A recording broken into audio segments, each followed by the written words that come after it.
사람이 감당할 수 없는 너무 무거운 책임이 주어지거나 또는 크고 두려운 상황에 직면하게 될 때에 우리들 모두에게는 안으로 움츠러들고 그것들을 두려워하며 피하려고 하는 아이와 같은 모습이 있습니다. 오늘 우리는 하나님께로부터 오는 영광스러운 부름에도 불구하고 나는 아이라 고백하며 그 소명을 두려워하고 주어진 사명을 피하려고 하는 에레미야 선지자의 모습을 우리는 보게 됩니다. 에레미야가 하나님께 선지자로 부름을 받아 활동하던 때는 남유다 왕국 요시야 왕 때부터 마지막 왕 시드기야 왕 때까지인데, 이 시드기야 왕 13년 5월에 예루살렘이 바벨론에 의해서 불타버리고 대부분의 많은 백성들이 바벨론의 포로로 끌려가는 비극을 맞게 됩니다.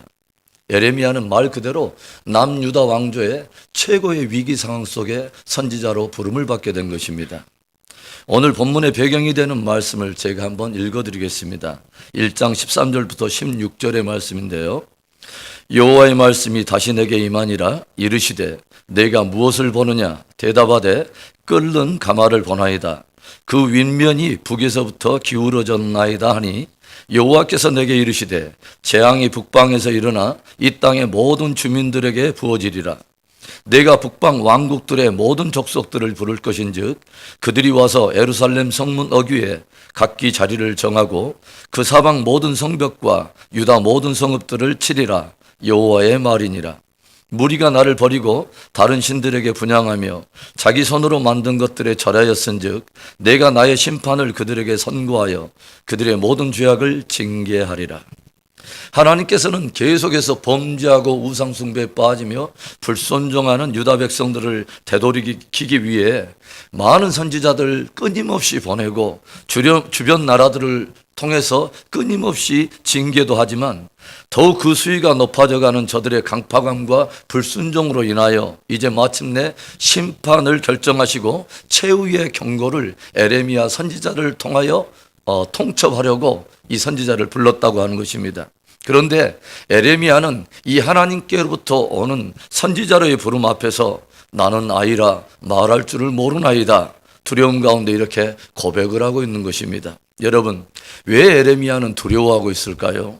무엇보다도 먼저는 그가 전해야 될 메시지 때문에 그렇다고 하는 거죠. 내가 전해야 할 메시지가 희망을 전하고 기쁨을 전하며 행복과 위로를 전하는 메시지라면 얼마나 좋겠습니까? 그런데 전해야 할 메시지가 애곡과 재앙 그리고 애통과 심판의 메시지라면 그것을 전하는 사람에게는 굉장히 부담이 된다고 하는 거죠. 선지자의 직분을 피하는 것이 아니라 그 메시지를 피하고 싶다는 것입니다. 적절하게 위로도 하고 평안을 전하면 인기도 누리고, 또 축복과 은혜를 전하면 사돈도 좋고 매부도 좋고 전하는 사람 좋고 듣는 사람 좋고 분위기도 매우 매끄럽게 그럴싸하게 진행이 될 텐데, 굳어진 심령의 회개를 촉구하고 강팍한 심령의 심판을 선포해야 된다면, 더군다나 한 나라의 멸망과 심판을 전해야 된다면 거기서 오는 충돌과 위협 그리고 온갖 핍박과 박해를 감수해야 한다고 하는 것입니다. 그래서 큰 두려움 속에서 오늘 에레미야는 나는 아이라 말할 줄을 모르나이다 하고 주님 앞에 고백을 하고 있는 것입니다. 왜 또 에레미야는 두려워하고 있을까요? 듣는 대상들 때문입니다. 18절의 말씀입니다. 보라, 내가 오늘 너를 그 온 땅과 유다 왕들과 그 지도자들과 그 제사장들과 그 땅 백성 앞에 견고한 성읍 쇠기둥 노성벽이 되게 하였은즉. 에레미야가 메시지를 전해야 될 듣는 대상들이 누구입니까? 유다의 왕들입니다. 통치자들입니다. 각 지파의 족장들이에요. 제사장들, 온 군중들입니다. 인간적으로 보면 힘 있는 지도자들이요, 권세와 지위를 가진 사람들입니다. 그런데 그들에게 더군다나 소망과 희망 또는 위로의 메시지가 아닌 회개와 심판의 메시지를 촉구한다는 것이 매우 두려운 일이라는 거죠. 그래서 에레미야는 거대한 벽처럼 자신 앞에 서 있는 그 사람들로 인하여 나는 아이라 말할 줄을 모르나이다 라고 고백할 수밖에 없다고 하는 거죠. 왜 또 에레미야는 두려워하고 있을까요? 자기 자신 때문입니다. 크고 높은 하나님의 부름에도 불구하고 그 사명 앞에 서 있는 자기 자신이 너무도 초라해 보이더라고 하는 거죠. 실제로 에레미야가 오늘 하나님 앞에 나는 아이라 고백하고 있는 이 아이에 해당하는 나으르라고 하는 히브리 단어는 15살부터 20살 사이의 소년을 가리키거나 또는 여러 면에서 성숙하지 못한 사람을 의미하는 그런 단어인 것입니다. 실제로 하나님께로 부름을 받았을 때의 에레미야의 나이가 약 20살 남짓하는 그런 청년의 때였음을 주석가들이 동의를 하고 있어요. 그래서 아직 정세도 잘 모르고 시세를 읽을 줄 아는 안목이 그렇게 성숙하지 않은 이때에 에레미야는 자신에게 주어진 그 엄청난 사명을 받으면서 너무도 초라한 자신, 아무것도 준비되어지지 않는 듯한 미숙한 자신의 모습을 생각하며 나는 아이라 정직하게 고백하고 있다고 하는 거죠. 저와 여러분이 만일 에레미야가 오늘 처해 있는 상황 속에서 똑같은 하나님의 부름을 받게 된다면 오늘 에레미야가 두려워하고 있는 그 고백을 충분히 우리가 이해할 수 있을 것입니다. 아니, 에레미야가 고백하고 있는 그 고백은 오늘도 끊임없이 우리에게 믿음을 도전하시는 하나님 앞에 매 순간순간 우리가 주님 앞에 고백하고 있는 또는 고백할 수밖에 없는 그런 고백일지도 모릅니다. 그런데 주님은 오늘 그 에레미야에게 엄중하게 이렇게 들려주세요. 너는 아이라 하지 말라. 더 이상 내 앞에서 아이라 하지 말라. 그렇다면 왜 하나님께서는 에레미야에게 너는 더 이상 내게 아이라 하지 말라라고 엄중하게 말씀하시는 것일까요?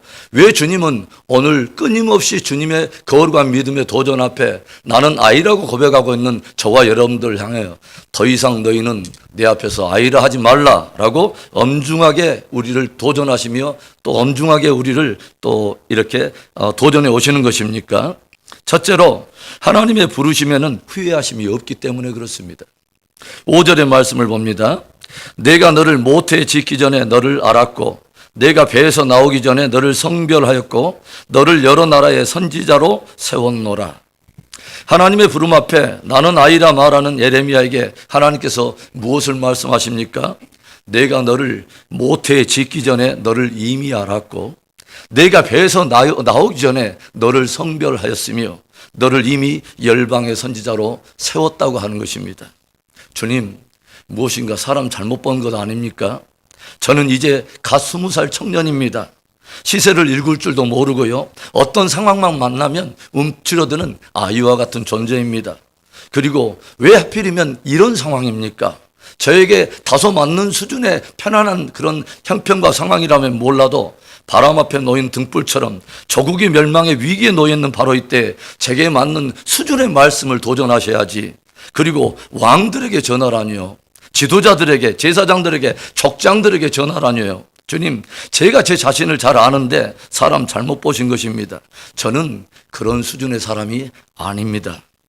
그런데 에레미야에게 주님이 무엇을 말씀하십니까? 내가 너를 모태에 짓기 전에 너를 알았고 내가 배에서 나오기 전에 너를 성별하였으며 내가 너를 열방의 모든 나라를 위해 선지자로 세웠노라 라고 들려주시더라고 하는 거죠. 우리 한번 따라서 해볼까요? 알았고 성별하였고 세웠노라. 주님께서 주시는 말씀이 뭐예요? 내가 너를 부른 부름에는 결코 후회함이 없다고 하는 것입니다. 내가 너를 부른 그 부름에는 결코 실수가 없다고 하는 거죠. 그러기에 너는 더 이상 아이라 하지 말고 부름에 믿음으로 반응하라고 주님이 도전하시는 것입니다. 성경을 보면요, 똑같은 역사를 살아도 서로가 다른 시대적 소명으로 부름을 입게 된다고 하는 것을 우리가 알게 되죠. 같은 이스라엘 백성들이에요. 그런데 어떤 세대는 다윗이나 어떤 솔로몬의 세대에 태어나서 모든 것이 다 보장된 가운데서 성전을 건축했던 세대도 있지만 바벨론에서 돌아온 그 세대처럼 이미 성전은 다 불타버리고 성읍은 다 회파되어버린 그 황폐한 기초 위에서 다시 아무것도 보장되지 않은 상태에서 하나님의 성전을 건축하고 이 성벽을 재건하도록 부름을 받은 그런 세대도 있다고 하는 것이죠. 각 사람이 감당해야 될 소명이 따로 있고 자기 세대가 감당해야 될 시대적 소명이 따로 있다는 것입니다. 그래서 진짜 믿음의 사람들은 어떤 상황에 반응한 것이 아니라 결코 부르심에 후회하심이 없는 하나님의 부르심 앞에 우리가 믿음으로 반응하라고 하는 것입니다. 토기장이가 어떤 영도를 생각하면서 거기에 합당한 그릇을 만들려고 반죽을 하듯이 하나님께서도 그분의 목적에 따라서 우리 각 사람을 의무적으로 우리를 부르신다고 하는 것이죠. 오늘 나의 삶의 현장이 하나의 우연한 삶의 현장이 아니라고 하는 거죠. 하나의 의미 없는 상황이 아니라고 하는 것이죠. 주님께서 목적이 있어서 지극히 의도적으로 어떤 상황 속에 우리를 두실 때가 있다고 하는 거예요. 그것을 깨닫고 우리가 믿음으로 반응하는 것이 얼마나 중요한 일인지 몰라요.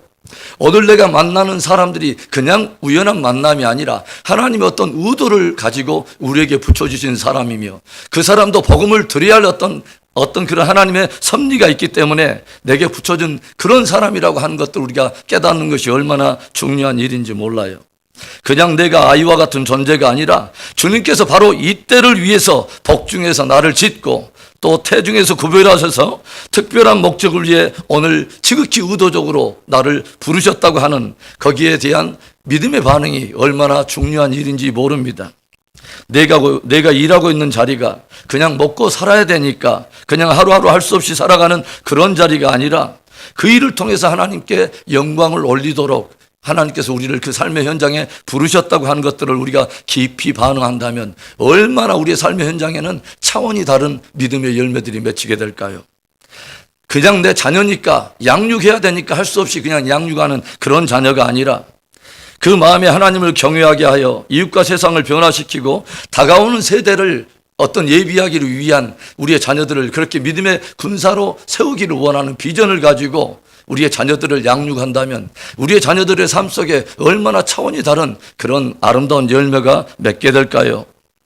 바로 지금 이 자리, 이 상황이 얼마나 힘든가, 어려운가를 묻는 것이 아니라 이 상황에 담긴 하나님의 목적과 섭리를 묻고 또 발견하여 거기에 믿음으로 반응할 때 거기에 놀라운 열매가 맺히게 된다고 하는 것입니다.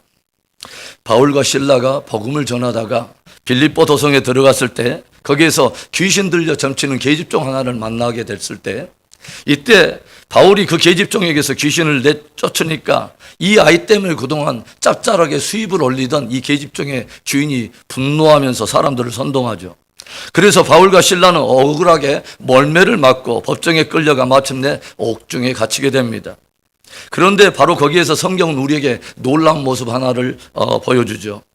온 몸은 피멍이 들고 온 뼈마디가 쑤시고 결박되어 있는 바로 그 밤에 바울과 실라가 하나님 앞에 밤중에 찬송을 드리기 시작해요. 여러분, 상황이 그럴 상황입니까? 조건이 그럴 조건입니까? 그런데 바울과 실라는 지금 상황과 조건을 따지는 것이 아니죠. 그 상황 속에 하나님께서 두신 그 하나님의 섭리를 물으며 그 밤중에 하나님을 예배하고 있다고 하는 거죠. 어떤 장소가 어떤 장소냐가 중요한 게 아니라 그 자리에 어떤 사람이 있느냐가 중요하죠. 바울과 실라가 그 옥중에 있으니까 거기가 더 이상 옥이 아니라 하나님을 예배하는 아름다운 성소가 되더라고 하는 것이죠. 상황을 뛰어넘어서 저들이 밤중에 하나님을 찬송할 때 거기에 커다란 기적이 일어나기 시작해요. 갑자기 터가 흔들리고 저들의 모든 결박이 다 끊어지고 모든 쇠사슬이 끊어지더니 옥토가 흔들리고 모든 문들이 열리기 시작합니다. 대반전이 일어난 거예요. 사람들이 이쯤 되면은 어떻게 반응하는 것이 상식입니까? 하나님께서 우리들을 위해서 기적을 베푸셨다고 기뻐 뛰면서 보란듯이 옥을 빠져나가서 이제 간증 스케줄 잡고 기도원 돌아다니면서 이제 부흥집회하는 것이 우리 당연한 어떤 그런 반응처럼 보여요. 그런데 바로 그때 바울과 실라는 그 옥중에 그대로 머물러 있습니다. 왜일까요? 바로 간수장이 때문이죠. 자기들이 그냥 그대로 나가버리면 당대 법에 따라서 처형을 당하게 되고 그렇게 되면 복음을 듣지 못한 채 죽게 되는 그 한 영혼들을 깊이 생각하면서 그 자리를 떠날 수 없었던 것입니다. 옥문이 열리고 쇠사슬이 다 끊어진 것을 보고 모든 죄수들이 다 도망한 줄 알고 스스로 자결하려고 하는 이 간수장이 앞에 마침내 바울이 나타나서 복음을 증거하고 간수장이와 그 온 일가족은 예수를 믿고 세례를 받아 구원을 얻게 되죠. 그리고 이 놀라운 이 가정의 구원의 사건으로 인하여 마게도냐의 첫 성 빌립보 도성에 첫 교회가 세워지는 아름다운 기초로 저들이 쓰임을 받게 된다고 하는 거죠. 바울과 실라는 어려운 상황과 악조건이 주어질 때 그 속에서 주님을 바라보며 찬송을 했습니다. 그리고 기적과 축복의 상황이 연출되는 그 가운데 그 속에서도 오히려 주님께서 주신 소명을 따라 복음을 전했다고 하는 거죠. 어려운 상황 속에서도 또 기쁜 기적의 상황 속에서도 그 상황이 중요한 것이 아니라 자기를 부르신 하나님의 부르심 앞에 후회 없으신 하나님으로부터의 소명에 믿음으로 반응하더라고 하는 것이죠. 왜 나에게 이런 상황이 온 거야? 왜 나에게 이런 환경이 지금 펼쳐지고 있는 거야? 라고 묻지 않고 하나님께서 허락된 이 상황 속에서 다만 나는 어떻게 믿음으로 반응하지? 어떻게 하나님의 사람으로서 내가 믿음으로 반응하여 하나님을 영화롭게 하지? 어떻게 하나님을 기쁘게 하지? 라고 물으며 거기에 반응하더라고 하는 것이죠. 사랑하는 성도 여러분, 오늘 저와 여러분이 맞이하고 있는 상황과 환경은 좋은 환경일 수도 있고 매우 악조건일 수도 있어요. 그러나 여러분, 상황 때문에 눌리는 사람 되지 마십시오.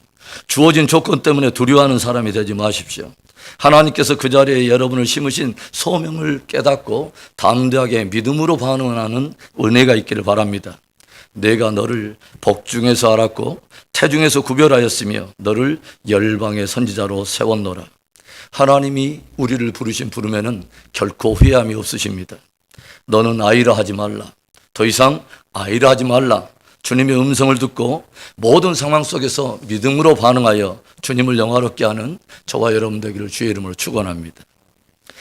왜 하나님께서는 소명 앞에 두려워하고 있는 예레미야에게 너는 더 이상 아이라 하지 말라 말씀하시며 굳센 믿음을 도전하고 계시는 것일까요? 둘째로는 하나님께서 소명을 감당할 능력을 주시기 때문에 그렇습니다. 9절의 말씀입니다. 여호와께서 그의 손을 내밀어 내 입에 대시며 여호와께서 내게 이르시되 보라 내가 내 말을 내 입에 두었노라. 예레미야가 나는 아이라 말할 줄을 모릅니다 고백할 때 주님께서는 더 이상 아이라 하지 말라 하시면서 뭐라고 말씀하시냐면 손을 내밀어서 예레미야의 입에 친히 증거해야 될 말을 그의 입술에 담아주셨다고 하는 거죠. 하나님께서 소명을 주실 때는 감당할 능력도 주시는 것입니다. 그래서 소명으로 부르심을 입은 사람들은 자꾸 아이라고 고집하지 말고 오히려 그 소명을 감당할 능력을 구해야 하는 것입니다. 예수님께서 제자들에게 무턱대고 땅끝까지 이르러 증인이 되라고 말씀하지 않았습니다. 그 갈릴리의 연약하고 무지한 사람들에게 무조건 그 소명을 감당하라고 말씀하지 않았습니다. 그들에게 위로부터 주어질 하나님의 능력에 대한 약속을 주셨다고 하는 거죠. 그러자 제자들이 그 약속을 붙들고 성령의 권능을 구합니다. 그리고 마침내 오순절에 성령이 임하게 됐을 때 저들은 하나님으로부터 권능, 즉 능력을 받고 마침내 땅끝까지 이르러 증인의 사역을 감당할 수 있게 되었다고 하는 것이죠. 그래서 사도 바울도 뭐라고 말합니까? 그냥 내가 모든 것을 할 수 있느니라라고 말하지 않았습니다. 내가 모든 것을 할 수 있느니라라고 말하지 않았어요. 내게 능력 주시는 자 안에서 내가 모든 것을 할 수 있느니라라고 고백합니다. 나는 아이라 할 수 없지만 내게 능력 주시는 자 안에서 모든 것을 할 수 있다는 거예요. 능력의 군인이 나에게서 오지 않고 오직 주님께로부터 주어진 그 능력으로 감당할 수 있다고 하는 믿음의 고백으로 나아가고 있는 것입니다. 교회가 스스로 능력이 있는 것 아니죠. 교회를 우리 힘으로 세울 수 있는 것 아니죠. 우리가 말씀을 나눴지만 스가랴 4장 6절에 무엇을 기록합니까? 힘으로도 능으로도 되지 아니하나 오직 여호와의 신으로 말미암아 되느니라. 바벨론 포로에서 이제 갓 돌아온 백성들에게 무너져버린 그 성읍을 재건하고 불타버린 성전을 세우는 것이 얼마나 버거운 일입니까, 여러분? 그런데 주님이 말씀하세요. 너희로서는 안 되지만 여호와의 성령이 임하시면 여호와의 신으로 말미암아 되느니라. 성전 재건을 위해 너희를 부르신 주님은 그것을 감당할 능력도 주신다고 하는 것이죠. 그래서 상황을 두려워하지 말고 감당할 능력을 구하라 라고 우리를 도전하는 것입니다. 어쩌면 예레미야처럼 우리는 매 순간 나는 아이라고 고백할 수밖에 없습니다. 그러나 여러분, 그것이 정직한 고백일 수 있어요. 그게 매우 겸손한 고백이 될 수 있습니다. 그러나 그럴지라도 만약 거기에서만 끝이 난다면 거기는 아무런 역사가 일어나지 않게 될 것입니다. 이제는 주님께서 약속하신 능력을 믿음으로 구해야 하는 것입니다. 사사시대에 쓰임받았던 사람들이 누구입니까? 모두 다 초라한 사람들이었어요. 아이라 고백할 수밖에 없는 사람들이었습니다. 온니엘은 나이 80이 넘은 노인이었습니다. 에웃은 당대 모든 사람들에게 마치 장애인처럼 취급받던 왼손잡이였습니다. 삼갈은 배움이 없던 농부였어요. 두보라는 계수에 쳐주지도 않는 여인이었습니다. 기드온은 우리가 이합전 시간에 설교하며 나눴던 것처럼 매우 소심하고 겁이 많은 사람이었어요. 말 그대로 아이라 고백할 수밖에 없는 그런 사람들이었습니다.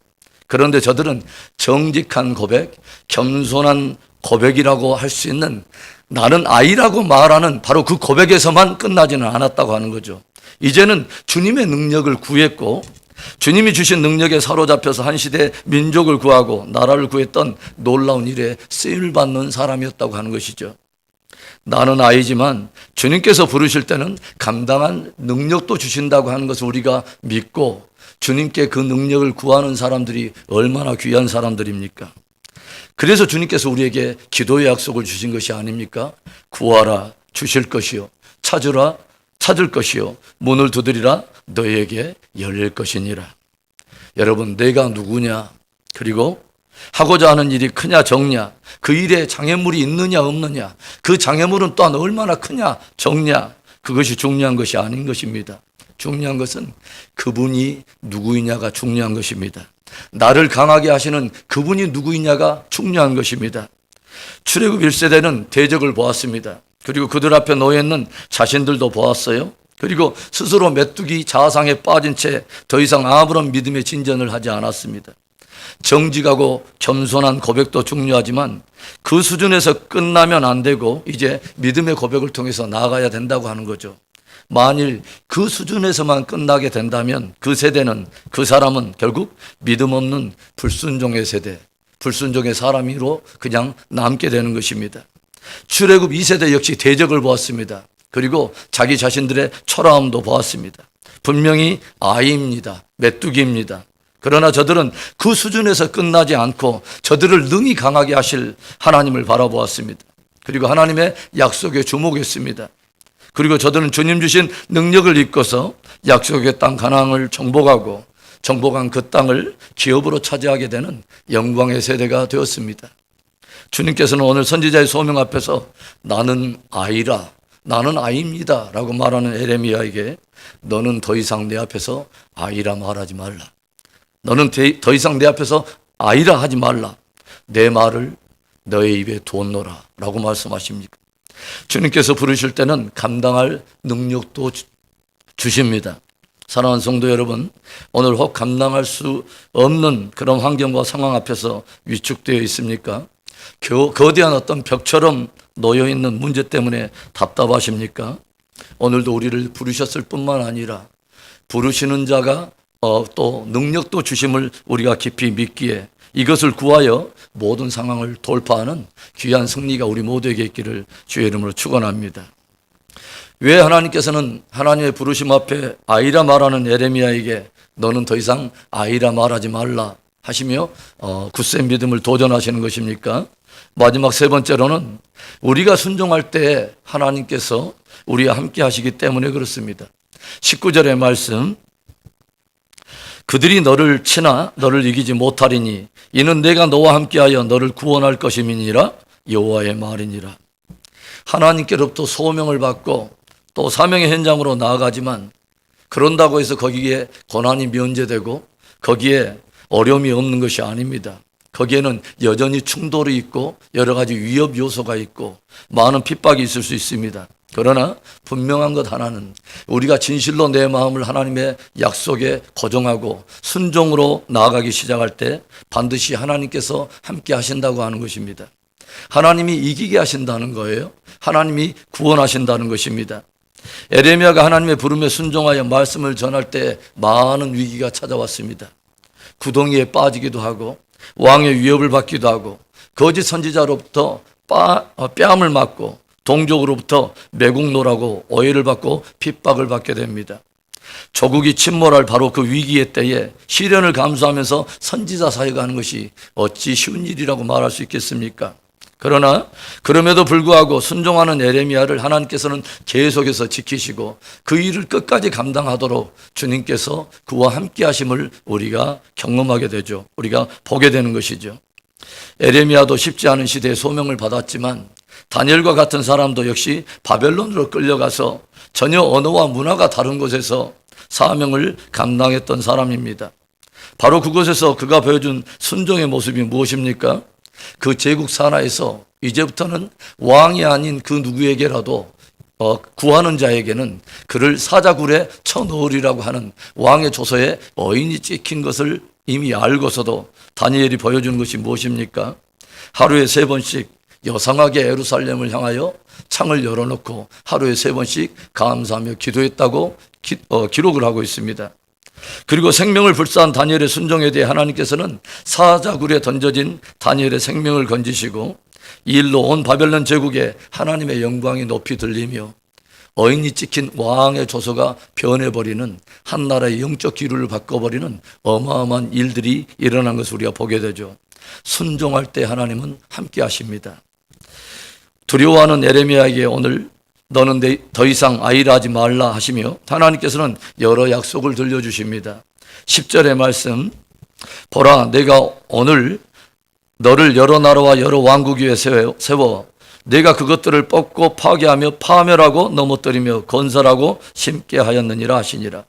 18절의 말씀, 보라 내가 오늘 너를 그 온 땅과 유다 왕들과 그 지도자들과 그 제사장들과 그 땅 백성 앞에 견고한 성읍 쇠기둥 노성벽이 되게 하였은즉.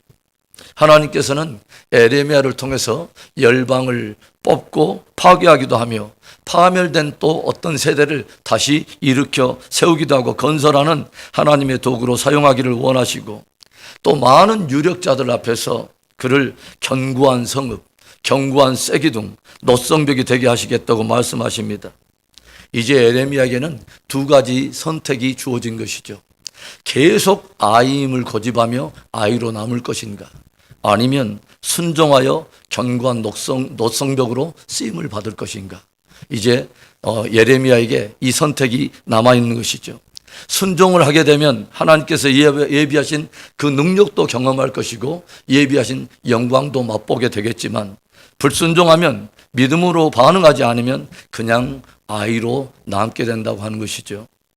하나님의 부름을 바꿔서 영광의 땅 그리고 약속의 땅을 향하여 전진하고 있는데 여전히 요단강도 놓여 있고 여리고 성도 놓여 있고 견고한 대적들도 진을 치고 있습니다. 그런데 1세대는 전진하지 않고 순종하지 않고 광야에서 모두 엎드러져 버렸어요. 저들은 순종 없는 저들의 허탄한 믿음 때문에 아무런 기업도 차지하지 못하고 광야에서 엎드러져 버린 어떤 그 불명예스러운 세대로 기억으로 남게 되었습니다. 그러나 이 세대는 여전히 넘어야 할 장애물도 있지만 여전히 극복해야 할 문제들도 있지만 순종으로 한 걸음 한 걸음 전진합니다. 그리고 저들이 순종한 만큼이 저들의 기업이 되고 영광이 되었습니다. 하나님께서는 오늘도 순종하는 자들과 함께 하십니다. 저는 세대가 되어지는 오늘날의 상황들을 보면서 오늘날 성도들을 부르고 교회들을 부르시는 그 주님의 부름이 마치 어두운 상황 속에 에레미야를 부르시는 꼭 그 부름과 비슷하다는 그런 생각을 해봐요. 어디를 보나 어떤 영역을 보나 점점 강포해지고 황폐해져 가는 이 시대에 마치 북방에서 기울어진 가마솥처럼 이미 그 수위를 넘어가는 사람들의 강파감과 불순종에 대해 성경을 통해서 경고해 오신 마지막 시대의 환란이 서서히 기울어져 모든 세대에 부어지려고 준비되고 있는 바로 이때에 주님은 오늘 이 말씀을 통해 저와 여러분을 선지자적 사명으로 부르고 계신다고 하는 것이죠. 결코 쉽지 않은 부름이요 사명일 것입니다. 우리의 삶의 장에서 회개와 거룩과 심판을 외쳐야 할 선지자적 그 사명으로 주님이 부르신다고 하는 거죠. 점점 강팍해져가는 심령의 한복판에 외치고 타락하고 배교해가는 교회와 신학강단에 외쳐야 되고 세속화되어가는 무딘 심령에 외치도록 부름을 받게 된다고 하는 것입니다. 이 주님의 부름 앞에 저와 여러분은 어떻게 반응해야 할까요? 나는 아이라 말할 줄을 모릅니다. 제가 저를 잘 압니다. 계속 우리가 아이임을 주장하고 아이임을 고집하면서 아이로 주저앉아 버려야 할까요? 주님은 우리에게 이 아침에 엄중하게 도전하세요. 너는 더 이상 아이라 하지 말라.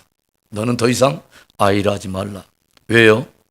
하나님의 부름에는 후회하심이 없기 때문에. 그리고 하나님은 부르실 때는 소명을 감당할 능력도 주시기 때문에. 그리고 순종할 때 하나님께서 끝까지 함께 하시기 때문에. 사랑하는 성도 여러분, 이제는 상황이 아니라 늘 일마다 때마다 주님의 소명에 믿음으로 반응할 수 있기를 바랍니다. 증인으로의 부름 앞에 나는 아이라 피하고 움츠려드는 것이 아니라 그것을 감당할 능력을 구할 수 있기를 바랍니다. 순종으로 나아가 마침내 한 시대에 아이로 남는 사람들이 아니라 견고한 성읍이 되고 노성벽이 되고 쐐기둥 인생으로 쓰임받다가 주님 앞에 서게 되는 영광스러운 저와 여러분 될 수 있기를 주의 이름으로 축원합니다.